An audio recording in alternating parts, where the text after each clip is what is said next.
아침을 시작하는 슬기로운 방법. 오늘 내게 이로운 뉴스. 류영희의 출발 새아침. 노영의 출발 새아침 3부 문을 열었습니다. 먼저 경제 박뉴스부터 시작합니다. 알면 대박, 모르면 쪽박. 경제 박뉴스.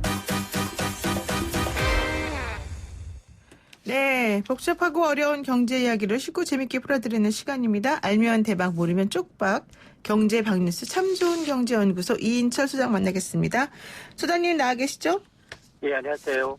그 정부가 19번째 부동산 대책을 결국 발표했습니다. 예상대로 수도권 남부 지역까지 규제 대상 지역이 확대가 되었는데요.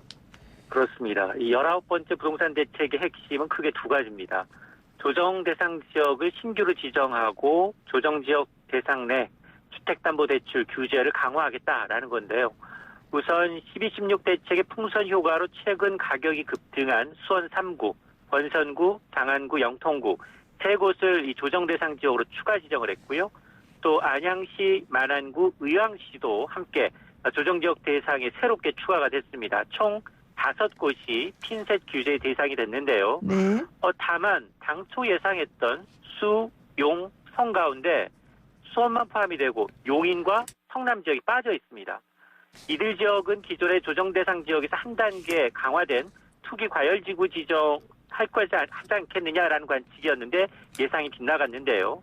이 때문에 일부에서는 총선을 의식한 여당의 판단을 감안한 게 아니냐라는 의혹이 제기가 되고 있는데 어쨌든 이번에 조정 대상 지역으로 지정된 5곳은 분양권 전매가 원칙적으로 금지됩니다.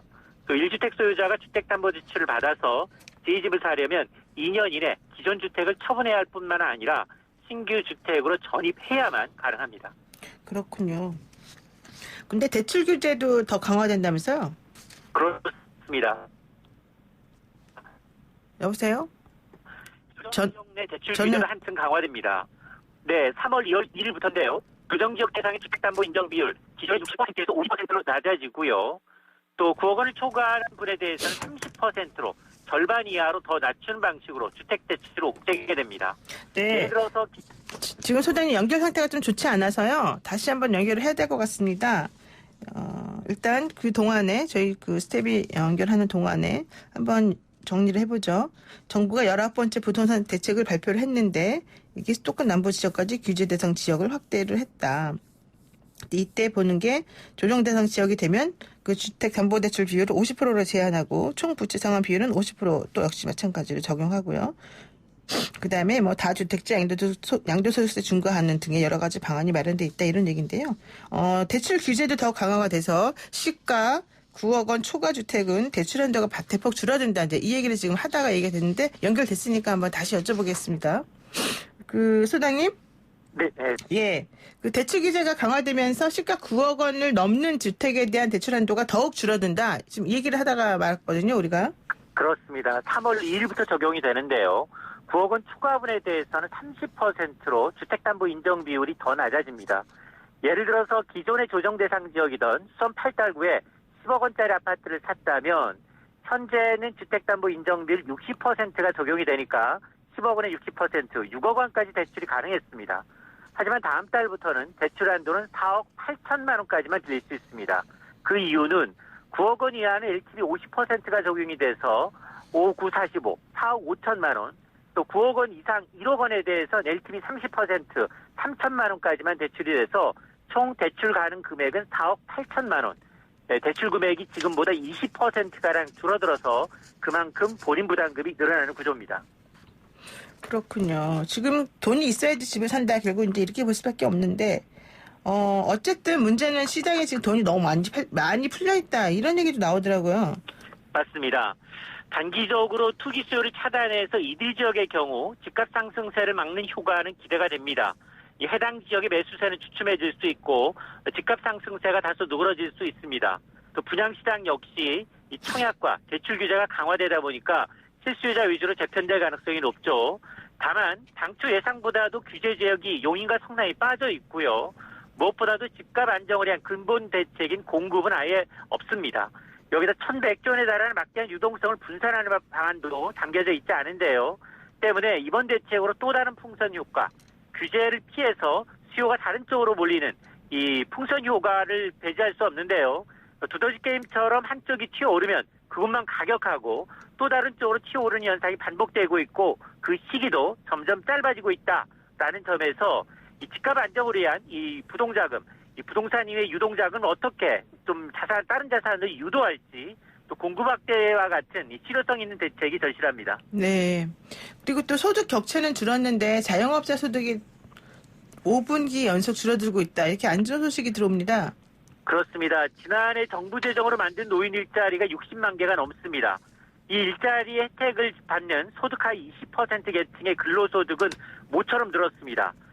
그러면서 소득 상위 계층과의 격차가 줄었는데요. 통계청에 따르면 지난해 4분기 가계동향 조사에서 소득 하위 20%를 의미하는 1분기 가구의 월평균 근로소득은 지난해 4분기에 45만 8천 원이었는데요. 1년 전 같은 기간에 비해서 6.5%가 늘었습니다. 8분기 만에 감소해서 증가세로 반전이 냈고요. 같은 기간 소득 상위 20%의 소득은 1년 전보다 1.4%에 느는데 그쳤습니다.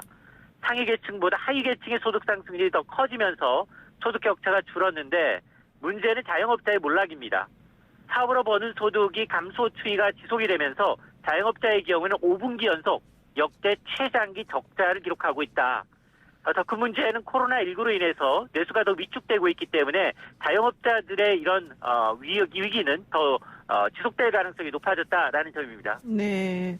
대책 마련을 해야 된다는 건 다 동의할 텐데 어떤 대책을 마련할 수 있을지 이게 바로 관건인 것 같네요. 오늘 말씀 여기까지 듣겠습니다. 고맙습니다. 네, 고맙습니다. 네, 지금까지 참 좋은 경제연구소 이인철 소장이었습니다. 전화 연결 상태가 고르지 못했던 점 청취자 여러분께 양해 부탁드리겠습니다. 뉴스 탐구 생활 힙 헐 김대우의 연애 동그란 땡. So you met someone who set you back on your heels. 네, 김대우 연애 전문 기자와 함께하는 연예계 소식 한 주를 마무리해줄 오늘의 소식은 무엇인지 얼른 만나보겠습니다. 김대우 연애 전문 기자 나와 계십니다. 안녕하세요. 네, 안녕하세요. 네, 영화 기생충의 봉준호 감독과 주연 배우들에 대한 관심이 아직까지도 뜨거운데요. 지난 19일이었죠. 기자회견을 했었고 20일에는 문재인 대통령과 청와대 오찬을 했단 말이죠. 그래서 참 부럽다. 우리 못 갔지만 그 간 사람들의 심정으로 한번 얘기해보자. 이래서 오늘 지금 기생충 이야기를 가지고 오신 것 같은데 네.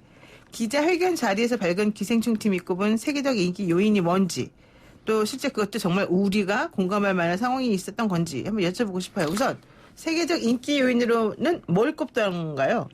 바로 이제 그 공감할 만한 스토리였다. 이렇게 이야기를 하고 있습니다. 기생충의 그 시나리오가 네, 공감할 그렇죠. 만한 얘기였다? 네, 그 오찬자리에서 문재인 대통령도 나는 기생충이 보여준 사회의식에 대해서 아주 깊이 공감한다. 그러시면서 이제 그 우리나라만의 문제가 아니고 전 세계적인 문제이긴 하지만 불평등이 하도 견고해져서 마치 새로운 계급처럼 느껴질 정도다. 이렇게 그 약간의 이제 정치적인 입장까지도 이야기를 했는데요.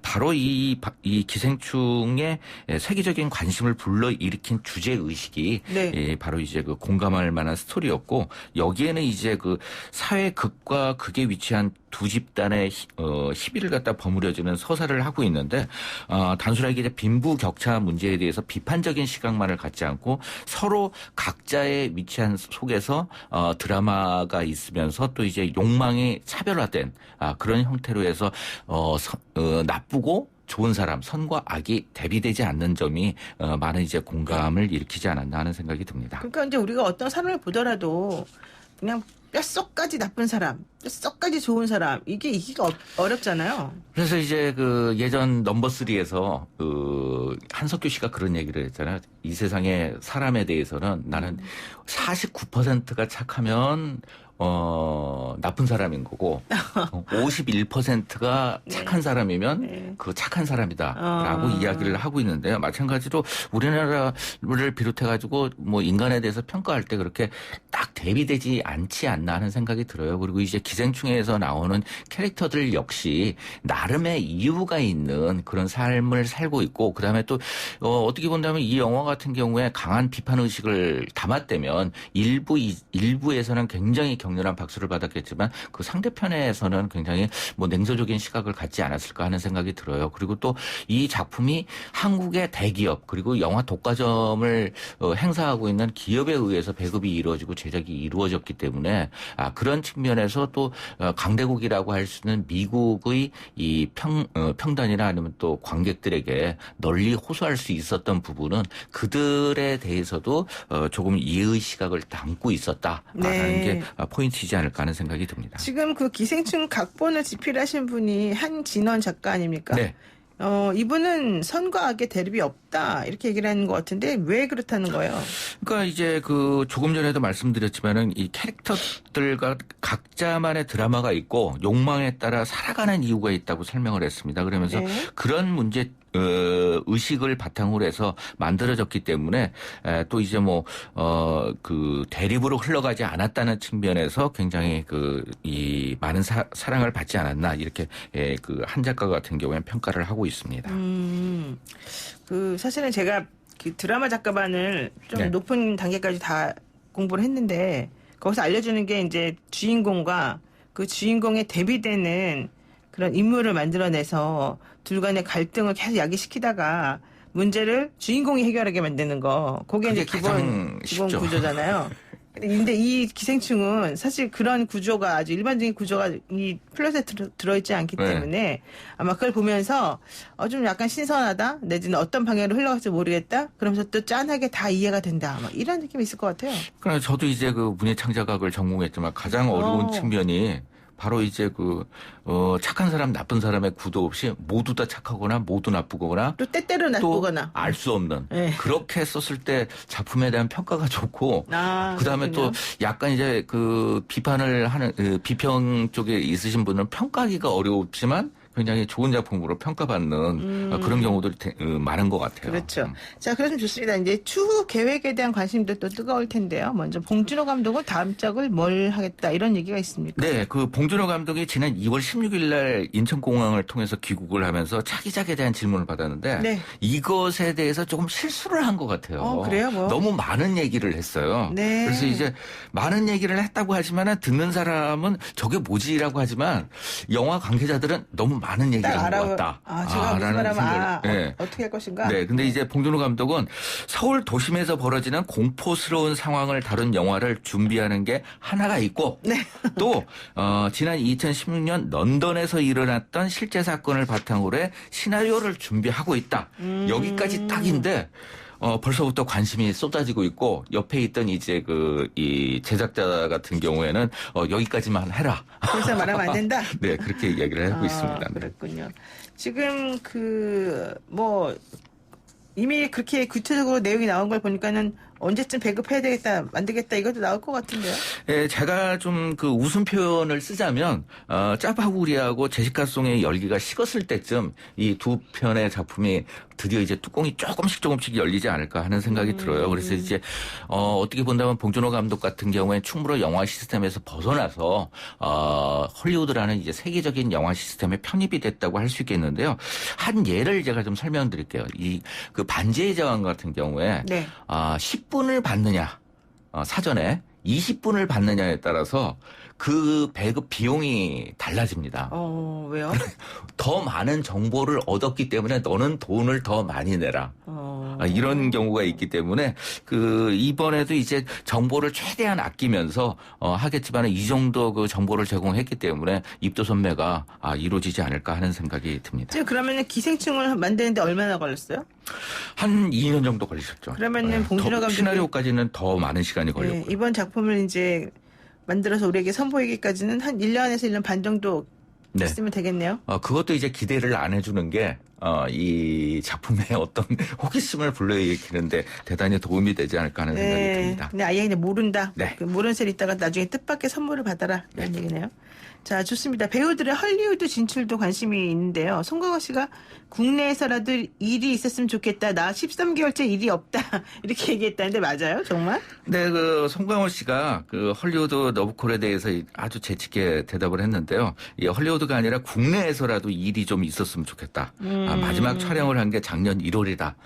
13개월째 일이 없다. 이렇게 농담을 이야기했는데 기생충식으로 이야기하자면 다 송강호 씨도 이 계획이 있지 않나 하는 생각이 들어요. 그리고 또 송강호 씨뿐만 아니라 영화 배우들은 네. 대부분이 다음 작품이 뭐냐고 했을 때 이미 정해져 있음에도 불구하고 없다고 이야기를 해요. 왜요? 왜냐하면 내가 어떤 작품에 출연한다고 이미 얘기를 했는데 다른 영화 제작진이나 감독이 날 안 불러요? 너브콜을 보내기가 좀 그렇죠. 그래서 항상 영화 배우나 영화 감독은 네. 일이 없다고 얘기하는 게 다 계획입니다. 그러면 그동안에 이제 우리 배우들이 사실 우리나라에서만 일하기도 했지만 헐리우드에 가서 또 배우로서 명성을 떨치기도 했지 않습니까? 네, 이번에 소강호 그렇죠. 씨나 이런 분들도 전부 다 해외에서 인지도가 높아졌으니까 그분들을 헐리우드로 부를 생각이 있을까요? 충분히 가능성이 있지 않을까 싶어요. 그래서 네. 이제 이 예전에도 이제 뭐 박중훈 씨를 비롯해가지고 지금 현재는 이병헌 씨, 그 다음에 또 배두나 씨가 안착을 한 상황이고요. 한데 이제 구체적으로 이제 뭐 좋은 작품이나 아니면 또 이렇게 이제 상을 받는 작품에는 조금 인기나 뭐 이런 면이 좀 부족한 점이 많았습니다. 하지만 이제 이 한국 영화가 어느 정도의 수준을 가지고 있고 배우들의 연기가 어느 정도인지 인식시켜주는 좋은 계기가 됐기 때문에 네. 많은 배우들이 헐리우드에서 너브콜을 받지 않을까 하는 생각이 듭니다. 그 중에서 특히 이제 박소담 씨에 대한 얘기가 있더라고요. 네. 제시카송 한번 해보시죠. 저는 잘 못해요. 네. 박소담 씨 같은 경우에는 이미 그 작품이 많이 지금 준비가 되어 있어요. 네. 그래가지고 3월 12일에 이제 이미 장률 감독의 후쿠오카를 개봉하고 또, 영화 특송의 촬영도 이미 마쳤고, 그 다음에 또 TVN 드라마까지 굉장히 많은 작품에 현재 출연을 했고, 그 다음에 개봉을 현재 기다리고 있는 중인 상황인데요. 네네. 지금 이제 뭐 쿠엔틴 타란티노 감독 같은 경우엔 구체적으로 조효정 씨를 언급하면서 야 이런 찬사가 없는 것 같아요. 영화를 보고 하루 종일 생각났다. 이게 개인적인 건지 아무래도 영화 감독이기 때문에 계속적으로 이 조효정 씨에 대해서 관심을 갖는 것 같고 하지만 이제 우리나라 영화 배우가 해외에 진출할 때 가장 큰 관건은 영어거든요. 근데 이제 이 최우식 씨 같은 경우에 학창 시절에 캐나다에서 보냈기 때문에 영어에 대해서 굉장히 능통한 편이고 이 박수담 씨도 현재 이제 영어에 대해서 꾸준히 실력을 늘려가고 있다고 합니다. 근데 그 조효정 씨도 영어 잘하던데요. 영화를 보면. 잘하죠. 네. 네. 근데 그것만 잘하는 거예요? 다른 영어도 잘하는 거예요? 다른 영어도 이제 기본적으로는 잘 하는 것으로 알려져 있기 때문에 뭐 이제는 뭐 대부분 배우들이 이 어린 시절부터 이제 그 영어에 대해서 사전에 이제 교육을 굉장히 많이 받고 그렇죠. 있거든요. 많이 받죠. 네. 근데 이제 예전에는 이제 한 영어 대사 때문에 3개월 동안 그 영어를 배운 배우 같은 경우에는 그 장면이 없어졌어요. 한마디였는데. 그런 경우도 있었지만 지금은 네. 이제 기초적인 영어를 쌓고 있는 상황입니다. 그 문재인 대통령이 어제 이제 청와대로 이 봉준호 감독 팀을 다 불러가지고 만찬을 하면서 그 짜파구리를 그 김정숙 여사가 대파와 함께 같이 만들어서 내놨다. 이 얘기가 있었거든요. 네. 이거 혹시 들으셨어요? 어땠대요? 맛있었대요? 김정숙 여사도 그 계획이 있었던 것 같습니다. 바로 이제 그 네. 대파라는 네, 대파. 짜파구리를 만들어서 그게 계획이었다고 이야기를 했는데요. 사실 이 그 짜파구리 같은 경우에는 사실 고민을 많이 하셨는데 여기에 대해서 어떻게 그 요리를 할까 이 고민을 이연복 셰프가 그 아이디어를 줬다 그래요. 대파를 넣는 거에 대해서. 그래서 얼마 전에 이제 이 재래시장에서 상인들을 위로할 겸 대파를 함께 사러 간 적이 있는데 네. 여기에다 대파를 넣어라. 라고 이야기를 했는데 그게 이제 그 대파 짜파구리라고 그 부연을 하기도 했고요. 이 자리에서는 이제 특별히 그 봉준호 감독이 이 문재인 대통령의 스피치 실력에 대해서 굉장히 그 놀랍게 평가를 했습니다. 그래서 이제 뭐 충격의 도가니에 빠졌다. 네, 이렇게까지도 맞아요. 이 표현을 했는데 이것에 대해서 영화 감독이기 때문에 대통령의 스피치에 대해서도 영화 감독으로서 평가를 했습니다. 그래서 이 그 시나리오에 약 2페이지 스테이지 분량인데 이 정도의 그 어떤 행사에서 이야기를 하려면 영화 감독이건 아니면 스피치의 달인이라고 할 수 있는 송강호 씨건 이것에 대해서는 프롬프트를 봐가면서 이야기를 해야 되겠지만 네. 문재인 대통령은 기본적으로 이러한 문제에 대해서 관심이 있었기 때문에 자연스럽게 이야기를 하신 것 같다. 이렇게 평가를 했습니다. 그랬군요. 또 이런 것도 조금 애틋하다면 애틋할까 이런 게 있을 것 같은데요. 봉준호 감독이 이제 청와대 만찬을 하면서 하긴 했지만 원래가 그 지난 정권 때 블랙리스트에 올라가지고 많이 힘들었었던 적이 있잖아요. 특히 봉준호 감독하고 송강호 씨하고 두 분 다. 근데 그렇게 해서 약간 핍박받고 처음에 영화 나왔을 때도 야 영화 이름이 기생충이 뭐냐 뭐 뻔하지 이러면서 좀 약간 욕을 먹다가 이게 해외에서 점점 인기를 얻어가면서 갑자기 이렇게 반응이 달라졌단 말이죠. 네.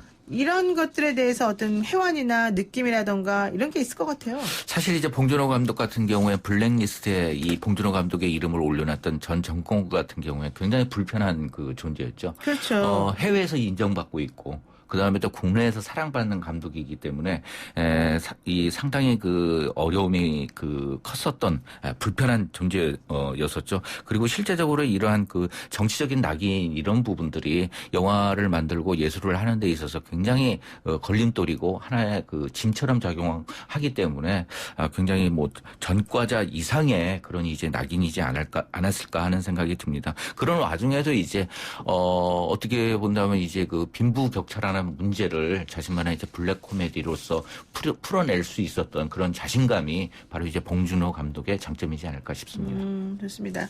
이제 마지막으로 하나만 제가 여쭤볼게요. 송강호 씨는 이날 오찬에서 기생충 관련 공식 행사의 마지막 행사가 뜻깊게 마무리가 돼서 감동적이다 이런 말을 이제 하고서 정리를 했는데 기생충이 우리 사회에 남긴 의미를 한마디로 표현한다면 어떻게 표현할 수 있을까요? 첫 번째는 이제 한국 영화의 이 할리우드 세계 시스템의 안착이라는 측면이 있는 것 같고, 네. 두 번째로서는 이제 이 빈부격차 이 문제에 대해서 우리 어느 한쪽만이 아니라 우리 모두가 생각해야 될 문제 의식이다. 그리고 이런 부분들은 세계적으로 경제 대국인 미국에서도 이런 문제에 대해서 관심을 가질 수 있는 문제다라는 네. 보편화시켰다는 점이 있지 않을까 싶습니다. 그렇군요. 근데 또 이런 배우들은 또 아주 친한 사람 아니면은 그런 또 송영이 잘 안 하더라고요. 이렇게 공식적으로 하는 멘트가 따로 있더라고요. 일단 오늘 여기까지 정리하겠습니다. 감사합니다. 네, 감사합니다. 네, 지금까지 김대호 연예전문기자였습니다. YTN 라디오 노영의 출발새 아침 듣고 계십니다. 잠시 후 돌아올게요. 아침을 시작하는 슬기로운 방법. 오늘 내게 이로운 뉴스. 노영희의 출발 새 아침 슬기로운 인터뷰. 네. 감염병 환자 격리 치료가 가능한 음압병상이 전국에 1,000여 개밖에 없고요. 대구에는 50여 개밖에 없다고 합니다. 참 걱정이 되는 상황인데요. 의료시설뿐만 아니라 의료 인력도 확진자 수가 증가하는 것에 비례해서 많이 부족한 상황이라고 하죠. 관련해서 보건의료노조 대구 경북본부 김진경 본부장과 이야기 나눠보겠습니다. 본부장님 나와 계세요? 네, 안녕하세요. 네, 요즘 많이 놀라시고 힘드실 것 같은데 일단 대구 의료진들께 매우 애써주셔서 저희가 정말 감사하게 생각한다. 이 말씀 꼭 전하고 싶고요. 그 상황이 급박하게 돌아가고 있을 것 같은데 지금 영남대 의료원에서 근무하고 계시지 않습니까? 네. 네, 우리 청취자분들에게 그 병원 상황을 조금 말씀해 주신다면 어떨까요? 네. 지금 현재 병원은 비상체계로 운영이 되고 있고요. 네. 하지만 병원은 이제 입원 환자도 계시고 내원하시는 환자들도 있는 곳이기 때문에 최대한 그분들의 위생과 감염 예방을 최선을 다하고 있습니다. 그렇군요. 생각보다 병원에 찾으시는 환자분들 같은 경우는 좀 잘 지내고 계시나요? 아니면 좀 걱정을 많이 하고 계시나요?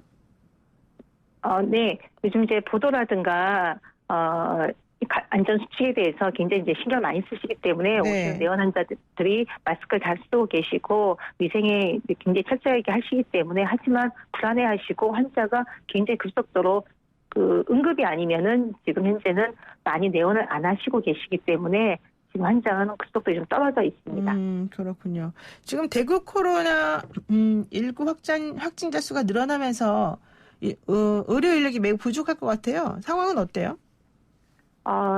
네, 지금 급속도로 환자가 확산이 되고 있기 때문에 전담해야 되는 인력을 지금 현재는 지원은 하고 있으나 앞으로는 좀 역부족이 될 것 같습니다. 왜냐하면 그 인력은 다른 일반 간호하는 인력이 지원해 줄 수는 없고 전담하는 인력으로서 거기에만 매진을 해야지 되거든요. 네. 그래서 앞으로는 조금 더 부족하지 않을까 생각이 듭니다.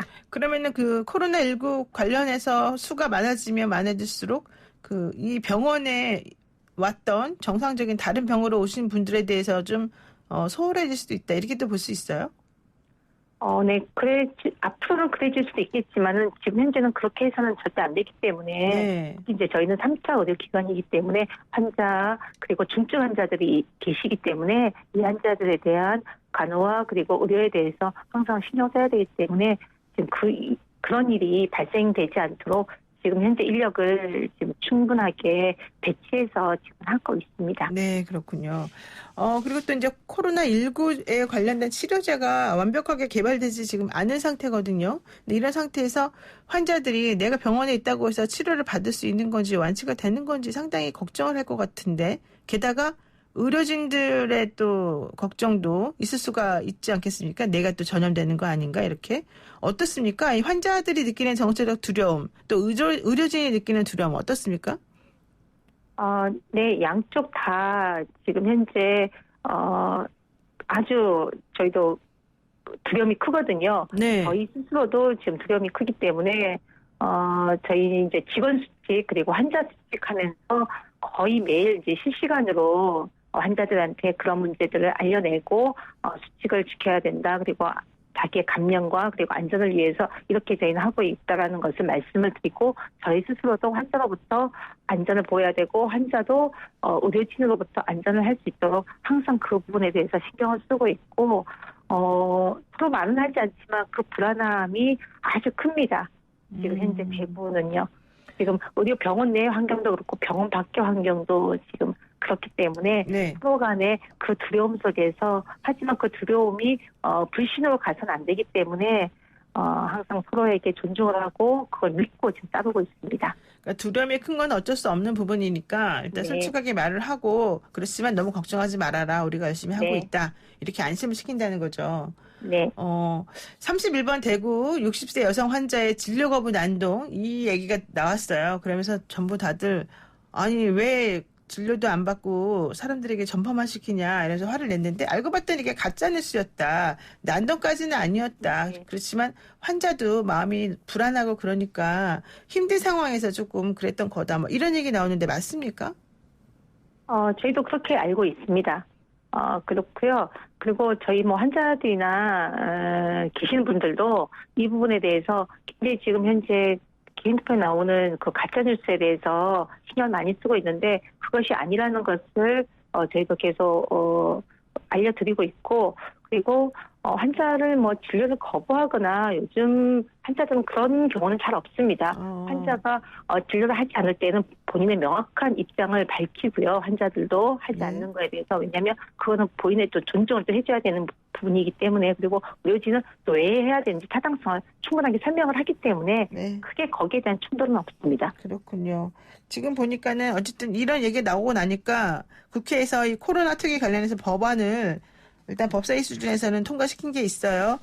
그렇게 치료를 받지 않겠다고 하는 사람에 대해서도 치료를 좀 강압적으로 할 수 있게끔 만들고 그렇지 않으면 뭐 벌금이나 이런 형을 부과할 수 있고 뭐 이제 이런 식으로 여러 가지 3가지 법안이 지금 통과가 되려고 하는 찰나여서 이제 앞으로 이게 통과가 되면 의료진들이 좀 덜 힘들어지지 않을까 생각이 좀 듭니다. 그런데 간호사가 결과적으로 이제 이 일을 하기 위해서는 3교대 근무를 할 수밖에 없지 않을까 생각이 드는데 간호 서비스의 질을 높이려면 한 5교대 해야 된다 이런 얘기도 나와요. 왜? 3교대 가지고는 너무 피로도 못 푼다 이런 얘기 하더라고요. 이게 너무 힘이 들어서 그런 겁니까? 네. 지금 현재 이제 시스템으로 생각한다면 그렇게 되는 것이 네. 이상적이지 않을까라고는 얘기는 하고 있지만 3교대는 법적으로 일을 8시간이라고 한정돼 있는 노동 시간이 있기 때문에 그렇죠. 지금 교대 근무를 할 수밖에 없고요. 뭐 선진국들처럼 하는 것이 가장 좋으나 지금 뭐 대한민국의 의료 서비스의 질을 좀 높이려면은 OECD 국가들처럼 간호사 한 명이 4명의 환자를 간호를 한다라면은 간호의 서비스의 질을 높여지고 네. 업무의 가중도는 훨씬 낮아질 것입니다. 네. 그래서 이것은 대한민국의 간호와 의료의 이 시스템을 바꿔내야 되는 문제가 있기 때문에 현재로서는 좀 불가능하다라고 보여지고는 있으나 그렇지만 몇 년 전보다는 훨씬 더 그런 부분에 대해서는 조금 인식이 바뀌면서 네. 지금 간호의 법적 인력을 만들면서 등급제에 대한 부분들을 지금 집중을 하면서 지금 현재는 조금은 좋아지고는 있으나 특히 이렇게 대한 전염성에 대한 문제가 좀 생기면은 사실 조금 힘들어지고는 있습니다. 네. 아직까지는요. 지금 뭐 메르스 때도 그랬고 이제 인력이 충원돼야 된다 이렇게 강력히 주장을 하셨었는데 코로나 사태는 그러면은 어때요? 예전에 그런 메르스 때를 뭐 봐서 그런지 좀 더 나아졌다 이렇게 단언할 수가 있을까요? 네, 조금은 나아진 부분은 있습니다. 왜냐하면 메르스 이후에 음압병실에 대한 충분한 좀 보충과 그리고 감염에 대한 네. 그런 인식들이 좀 바뀌면서 메르스 이후에는 그리고 이번에 코로나 때는 좀 국가적인 또 대처가 조금 더 빨랐기 때문에 네. 치명률이 좀 낮아지고 있으나 이 코로나에 대한 이 바이러스 가지고 있는 전염성은 좀 막기가 그래서 광범위한 방역이라든가 감염에 대한 부분들도 더 철저해야지만이 되는 거고 네. 그래서 아직까지는 좀 미흡한 건 있으나 지난번 5년 전에 메르스 때보다는 훨씬 더 조금 좋아진 부분은 있습니다. 그 음압병실 얘기를 아까 하셨는데 음압병실이 정확히 어떤 거예요? 음압병실은 저희들도 외부인이 지금 아니면 제가 진료하지 않은 거기 관계자가 아니면 쉽게 들어가는 곳은 아닙니다. 네. 그렇지만은 거의 기압을 좀 밖에 공개하고는 낮춰놓는 확실하게 네. 낮춰놓고 여기에 대한 좀 달라진 부분이 있습니다. 그래서 왜냐하면 병원균이라든가 뭐 바이러스라든가 다른 세균이라든가 이런 것들이 그 안에서 확실하게 남아있지 않게끔 하는 차단하는 그런 기능을 하고 있는 병실이거든요. 네. 그래서 바깥 공기, 안의 공기가 다릅니다. 그래서 안의 공기에서는 또 일반인들이 또 저희 같은 간호하는 그 의료진들이 네. 거기서는 그런 충분한 그런 복장을 하고 있지 않으면 거기에서 본인들이 건강을 또 유지할 수 없기 때문에 그런 복장을 왜 꼭 우주인들 가는 부분들처럼 그런 복장을 하거나 좀 하여튼 병실 자체가 네. 그 안에서의 공기압이 좀 다르다고 보시면 네. 됩니다. 그러면 이제 이번 일을 계기로 해서 의료계에는 어떤 식으로 변화가 좀 있어야 될 것이다. 공공기관도 우리들에게 어떻게 좀 해줬으면 좋겠다. 이런 생각이 있으셔요? 네.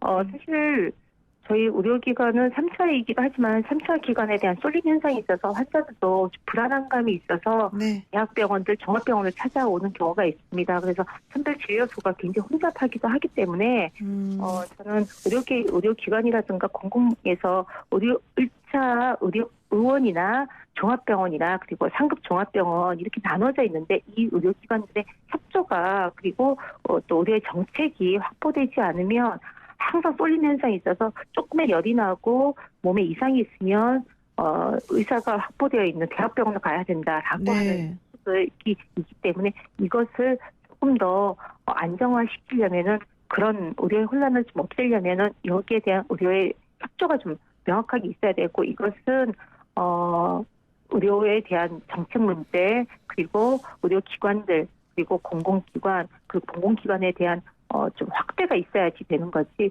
지금 음압병실이 대학병원들마다 다 확보는 하고 있습니다. 네. 그러니까 지정병원이 아니면은 네. 지금 환자를 명확하게 치료할 수 있는 그런 시스템도 100% 갖춰지고 있지 않거든요. 네. 그래서 네. 이런 기관에 대한 협조가 좀 네. 명확하게 있어야 된다고 생각이 듭니다. 그렇군요. 알겠습니다. 오늘 네. 말씀 여기까지 듣겠습니다. 고맙습니다. 네, 감사합니다. 네, 지금까지 보건의료노조 대구 강북본부 김진경 본부장과 함께했습니다.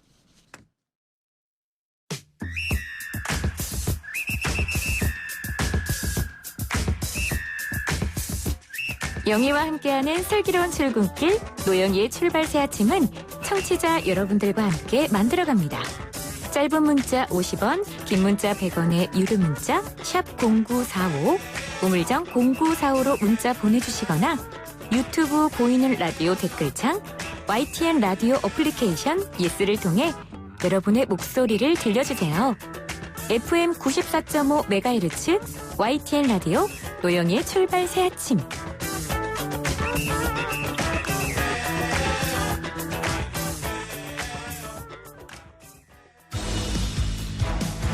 친절한 시사, 시원한 통찰.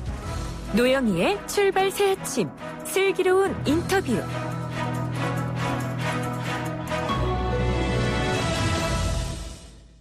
네, 무거운 마음으로 인터뷰를 시작해야 될 것 같습니다. 어제 코로나19 확진자가 100명이 넘었고요. 전국 각지에서 양성 반응이 나왔다는 소식이 많이 들려왔는데다가 오후에는 첫 사망자가 나왔습니다. 관련해서 그 전 질병관리본부장을 맡으셨던 교수님 모시고 한번 얘기 나누겠습니다. 교수님 안녕하세요. 네, 안녕하세요. 전병률입니다. 그 국내에서도 첫 사망자가 나왔는데 정말 무거운 마음으로 질문을 제가 안 드릴 수가 없습니다. 저 이 상황을 어떻게 보세요, 진짜? 이 질문에 계시던 분으로서. 이번에 그 사망하신 분은 63세 남성분인데요. 네. 사실 그 병원에서 한 20년 이상 그 정신질환으로 입원 치료를 받았던 분이고, 네.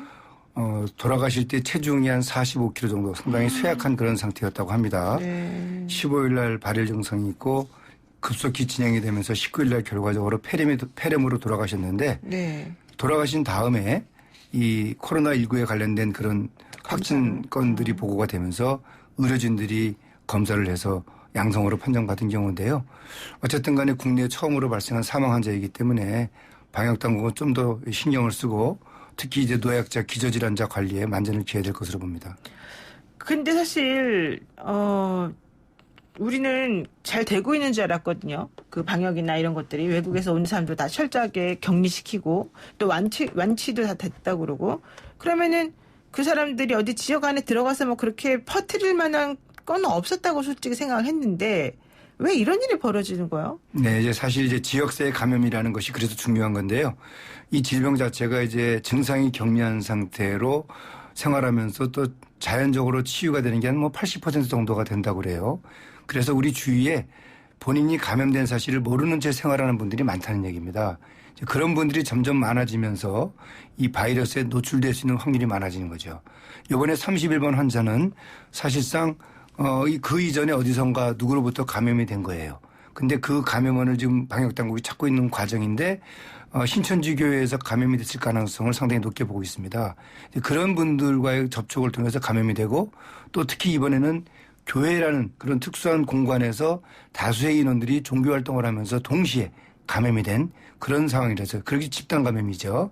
따라서 그런 집단 감염이 어떻게 보면 환자의 폭발적인 발생을 그동안 초래할 수 있기 때문에 특히 이런 다중이용시설들에 대해서는 이 코로나19와 같은 감염병이 유행할 때는 예방관리에 철저를 기해야 될 것으로 봅니다. 근데 그 말씀을 들어보면 뭐 외국에서 들어오는 바이러스, 그러니까 우리나라에는 전혀 없는 그 바이러스, 외국에서 들어오면서 퍼지게 된다. 그러니까 퍼지는 걸 막자. 여기까지는 된다. 이해가 네, 되는데 그렇습니다. 네. 지금 얘기를 들어보게 되면 외국에서 들어온 바이러스를 퍼지는 걸 막았는데도 불구하고 국내 어딘가에서 그 바이러스가 있었기 때문에 이럴 수 있다는 거잖아요. 그러니까 그 외국에서 들어오신 분이 네. 본인이 이제 증상이 없는 상태라서 환자가 아니라고 생각을 하고 일상생활을 하는 겁니다. 그러니까 일단 교수님 보시기에는 네. 외국에서 들어온 건 맞다. 그렇습니다. 그게 네네. 저쪽에도 퍼지고 이쪽에도 퍼지고 딴 쪽에도 퍼졌는데 네. 그걸 우리가 모르고 있는 상황에서 그런 사람이 좀 더 많아지는 들어오는 문만 막고 있다 보니까 네네. 이게 이렇게 된 것이다. 그렇습니다. 이렇게 보시는 거예요. 네네.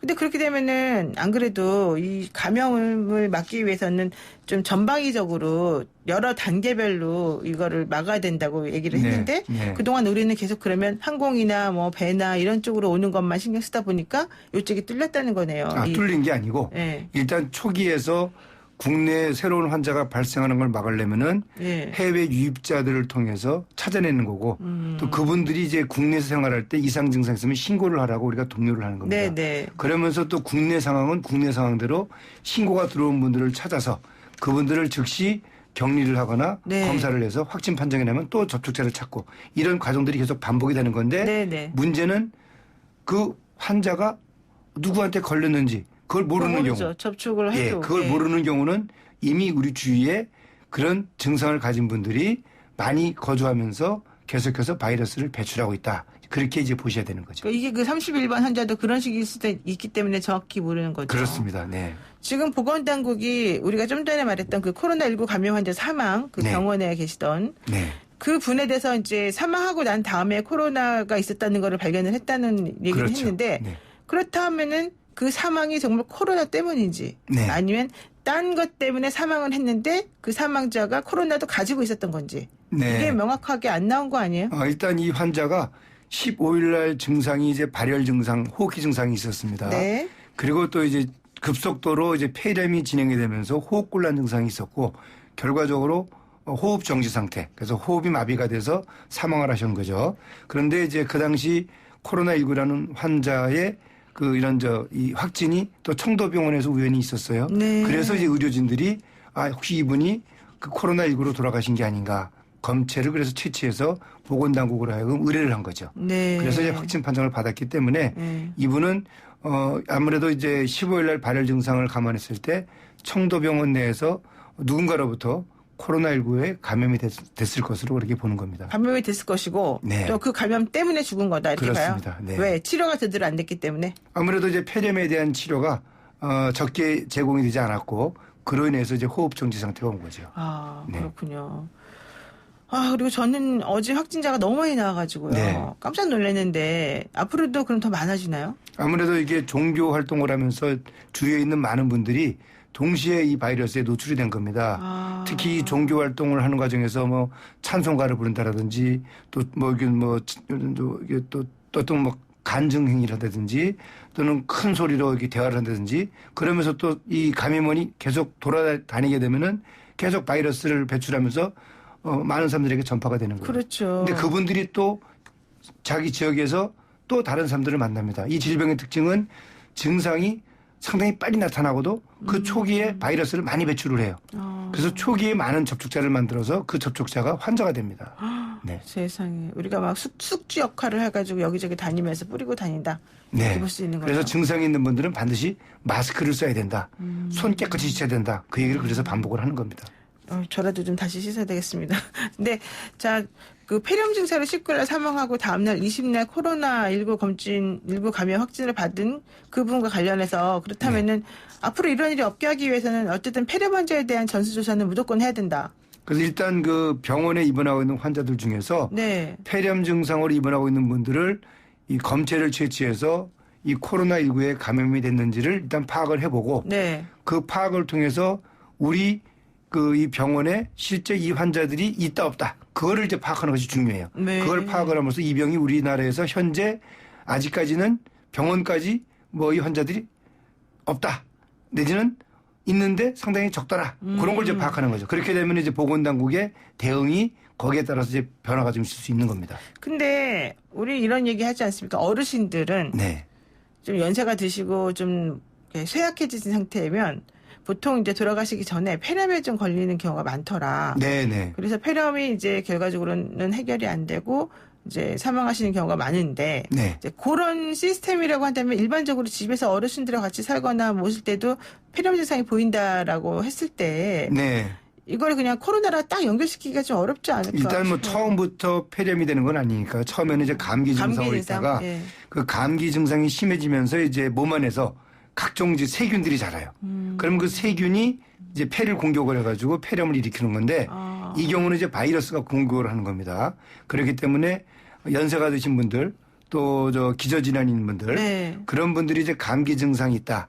그럴 때는 이제 가까운 이 보건기관에 상황을 이제 잘 설명을 해서 안내를 받고 그리고 이제 의료기관을 이용을 하는 건데 네. 문제는 의료기관을 이용하더라도 지금과 같은 상황에서는 바로 의료기관에 진입하기보다는 의료기관 앞에서 그 의료기관의 어떤 종사자들로부터 안내를 받고 네. 그리고 일반 환자와 접촉이 되지 않는 그래서 별도의 동선으로 의료기관에 방문을 해서 진료를 받도록 해야 됩니다. 그렇군요. 아주 네. 동선도 철저히 차단을 해야 되는군요. 네, 그렇습니다. 그러면은 일단 검사를 받습니다. 그러면 양성이냐 음성이냐 판정이 나올 때까지 시간이 좀 걸리죠. 네, 그렇습니다. 얼마나 걸려요? 옛날에 키트가 있어서 뭐 6시간만 된다 이러더니. 일단 진단에 소요되는 시간은 6시간이지만 네. 검체를 채취하는 시간, 또 검체를 이동하는 시간, 뭐 이런 여러 가지 것들이 이제 작용이 되고 그래서 한 뭐 10시간 정도 걸린다고 그래요.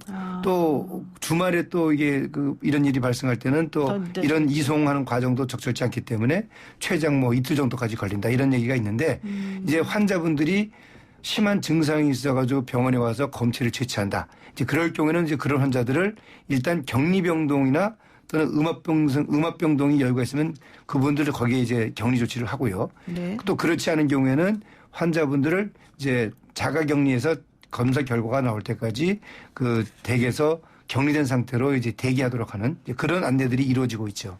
지금 막 병실 시스템도 좀 부족하고 그렇다고. 네. 그래서 1인 1실 줄 수는 더 이상 없고. 네.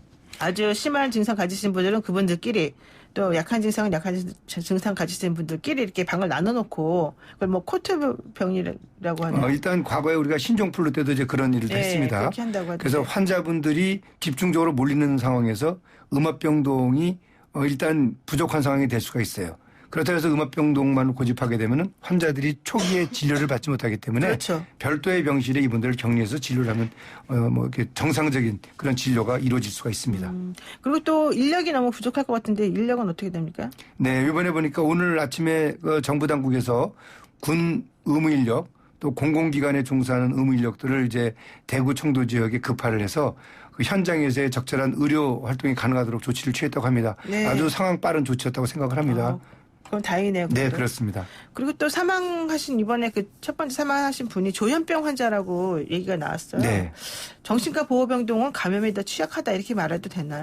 아무래도 이제 폐쇄병동이고 또 그분들이 1인실 병실을 사용하는 것이 아니라 네. 여러분들이 함께 병실을 사용하기 때문에 혹시라도 그분들 중에서 누가 감염이 되면은 그 전파가 될 수 있는 양상이 훨씬 빠르다는 거죠. 그리고 또 그분들의 병원에서의 원내 생활이 일반적인 그런 건강한 사람들의 생활에 비해서는 면역력을 이렇게 키우는 그런 생활이 좀 약간 좀 부족한 면이 있겠죠. 그러다 보면은 일반적인 사람들보다는 감염에 더 취약할 수 있다. 이제 그렇게 볼 수 있습니다. 근데 또 안타까운 게 이 환자가 있던 이 병원의 의료진도 이분 때문에 감염됐다는 소식이 들리던데. 네, 요번에 이 청도 대남병원에 현재까지 15명의 확진자가 나왔는데 그중에서 5명의 간호사분들이 감염이 됐습니다. 그러니까 이분들이 이제 그 환자들을 진료하는 과정에서 감염이 된 건지 네. 또는 뭐 어떤 다른 외부인에 통해서 감염이 된 건지 이제 그런 것들은 정확하게 역학조사를 해봐야겠습니다만 어쨌든 병원에서의 감염은 네. 환자뿐 아니라 의료진에게도 감염을 일으킬 수 있다는 점에서 그러니까. 상당히 중요합니다. 의료진들도 정말 싫으시겠어요. 그러니까 의료진이 감염이 되면 또 병원의 기능이 네. 마비가 되는 네. 거거든요. 그렇군요. 그래서 더더욱 이게 중요한 문제가 될 수가 있습니다. 그 이번에 31번째 환자가 신천지 교회 신도였다는 얘기가 밝혀지고 나는데 네. 이분이 또 그 예배 보기 전에 청도를 갔었더라. 그런 이런 얘기가 얘기가 아직까지 그건 확인이 되고는 네. 있지 않습니다. 그래서 네. 이 교회하고 이 병원하고 이 사람하고 이 세 명의 그 왔다 갔다 하던 그 동선이나 이런 거를 파악을 하는 게 중요하다. 네, 그렇습니다. 이런 얘기를 하던데. 병원 당국의 얘기에 따르면은 아마 이 교회 측에서 월 1회 정도, 네. 월 1회 정도 이렇게 그 봉사활동을 병원에서 했던 것 같아요. 그래서 그런 봉사활동의 그 동선을 잘 파악을 함으로써 혹시 그때 이 질병이 병원에 유입 전파가 된 것은 아닌가 뭐 지금 조사를 하고 있습니다. 그러니까 지금 그 31번째 환자가 먼저 병에 걸려서 다른 사람에게 슈퍼 전파를 시킨 게 아니라 이 31번째 환자도 2차 감염자로서 다른 사람들하고 같이 슈퍼 전파를 했을 가능성은 있다. 이렇게 보는 사람들이 지금 있더라고요. 방역 당국이 지금 이 신천지 교회에서 확진 판정을 받은 분들에 대한 일자별 발생 양상을 지금 네네. 조사하고 있는데 7일, 8일, 9일에 환자 발생한 게 작은 피크를 이뤄요. 그렇죠. 그다음에 17, 18, 19, 그 3일이 큰 피크를 이룹니다. 그 얘기는 뭐냐면은 7, 8, 9에 그 발생한 환자가 네. 그 이전에 누군가로부터 감염이 된 거다. 그래서 31번 환자가 그 7, 8, 9에 속하는 그런 걸로 지금 보고 있는 거예요. 그렇다면은 이 31번 환자는 2차 감염자다. 그렇죠. 그래서 이 신천지 교회에 있는 그 다른 사람은 지금도 계속 바이러스를 전파할 수 있는 가능성이 있기 때문에 특별히 신천지 교회에 있는 신도들에 대한 관리가 더더욱 중요하다. 그렇게 보고 있습니다. 그렇군요. 네. 사실 이제 아직까지 이게 완벽한 치료제는 개발이 안 됐다고 알고 있는데 사실 저희 병원 그러니까 저희 방송에 나오셨던 의사 선생님은 그 병원에서 3번 치료자하고 17번 치료자가 완치가 돼서 나가셨다고 말을 해주셨어요. 근데 그때 치료제로 사용한 게 이제 에이즈 치료제였다 네, 이렇게 했는데 그럼 저는 그 에이즈 치료제가 누구에게도 다 들어요? 그 약이 효과가? 일단 요번에 우리 의사 선생님들이 TF를 만들지 않았습니까? 네, 그래서 네. 어떤 약제를 언제 선택할 거냐라는 걸 논의를 하면서 일단 건강한 성인의 경우에 자가 면역으로 치료가 될 수 있는 경우가 있으니 네. 그 약제를 쓰기보다는 진행 상황을 보다가 면역력을 좀 더 생각해보면서. 그래서 네. 이 치유가 저절로 되고 있으면은 굳이 항바이러스제를 쓰지 않아도 좋다. 그렇죠. 다만 이 폐렴이 진행되면서 악화되는 상황이 보일 때 그때 이제 지금 말씀하신 그 항바이러스제 에이즈를 네. 치료하는 약을 투여를 해서 이 코로나 바이러스의 증식을 억제하는 겁니다. 그렇죠. 코로나 바이러스의 증식을 억제하는 단백질 분해 요소가 있는데요. 네. 그거를 이제 억제를 함으로써 이 바이러스를 안에서 없애는 그런 치료 효과가 있는 거거든요. 그래서 그런 방법으로 약제를 사용하도록 그렇게 지금 하고 있습니다. 네. 그러니까 기본적으로는 치료제 개발은 아직 안 돼 있지만 네. 상황에 따라서 그 정도에 따라서 각각에 맞는 치료제를 지금 계속해서 해보시고 계시는 거네요. 네. 그리고 또 대증요법 쉽게 말하면 열이 나면 해열제 또 감염이 있으면 또 항생제 또 수액에 대한 문제가 있으면 또 수액 치료 이런 것들이 같이 복합적으로 이루어지고 있다. 그럼 그분들이 완치됐다 그래서 댁으로 돌아가시면 네. 또 다시 감염되거나 또 다시 전파자가 되거나 그러진 않습니까? 일반적으로 이제 바이러스 질환이 영구 면역이 생기는 경우가 있고 네. 또 일시 면역이 생기는 경우가 있는데 현재까지의 그 연구 결과에 따르면은 이 코로나19의 경우는 일시적인 면역은 있는 것 같더라. 그래서 한 6개월 정도는 이 면역 기능이 남아있는 것으로 얘기가 되고 있는데 네. 이것이 과연 항구적인 면역을 가질지에 대해서는 이 질병의 유행이 종료가 되고 더 많은 연구가 이루어져야지만이 알 수가 있다. 6개월 이후야 이제 더 아는 거네요. 네, 그래서 어쨌든 간에 이 현재 코로나19가 유행되는 시점에서 이 질병에 걸렸던 사람들은 네. 어쨌든 면역이 작동을 해서 이 유행 기간 동안에는 감염이 되지 않을 수 있다. 그렇게 지금 보고 있습니다. 그리고 또 이런 것도 있더라고요. 무슨 폐섬유화 이런 게 있어가지고 한번 그게 형성이 되고 나면 완치됐다 하더라도 계속해서 그와 관련된 질병을 달고 살아야 된다 이런 얘기가. 네. 사실 우리가 폐섬유화하는 얘기는 가습기 살균제 때 많은 이야기를 들었습니다. 네. 그러니까 폐가 고무같이 딱딱해지는 겁니다. 산소 교환이 안 되는 거예요. 그렇죠. 사망하게 되는 거죠. 네. 그래서 폐렴을 한 달 이상 심하게 하려면은 이제 그 폐섬유화라는 증상이 나타나는데 네. 지금 이 코로나19의 경우에는 폐섬유화까지 유발시키는 것은 아직까지 국내에서는 관찰되지 않았고 왜냐면 네. 그런 환자가 없었으니까. 그렇죠. 다만 중국의 경우에도 이 폐섬유화까지 초래가 되는 그런 양상은 많지 않았다. 그렇게 지금 알려져 있습니다. 알겠습니다. 말씀을 들으면 막 뭔가 시원해야 되는데 조금 덜 시원해요. 사실 이게 어쩔 수가 없는 부분이긴 하니까 좀 더 열심히 노력을 해야 될 것 같습니다. 우리 이 라디오 들으시는 분들께 좀 마음을 안정시켜주는 말씀 한마디만 해주세요. 네, 아무래도 이 질병에 대한 불안감이 많을 것 같은데요. 일단 증상이 있는 분들은 반드시 마스크를 쓰셔야 되고요. 또 병원을 가실 때도 마스크를 써야 되고 또 병원에 종사하는 분들은 전원 다 마스크를 써야 됩니다. 그리고 개인 위치 잘 지키는 것, 즉 손을 깨끗이 씻고 네. 증상이 있을 때는 반드시 보건기관에 신고해서 적절한 안내를 받는 것이 중요합니다. 네, 고맙습니다. 오늘 말씀 여기까지 듣겠습니다. 고맙습니다. 네, 감사합니다. 네, 지금까지 전병률 교수와 함께했습니다. 노영의 출발새 아침 다음 주 월요일 아침 7시 정각에 변함없이 슬기로운 내용으로 찾아뵙겠습니다.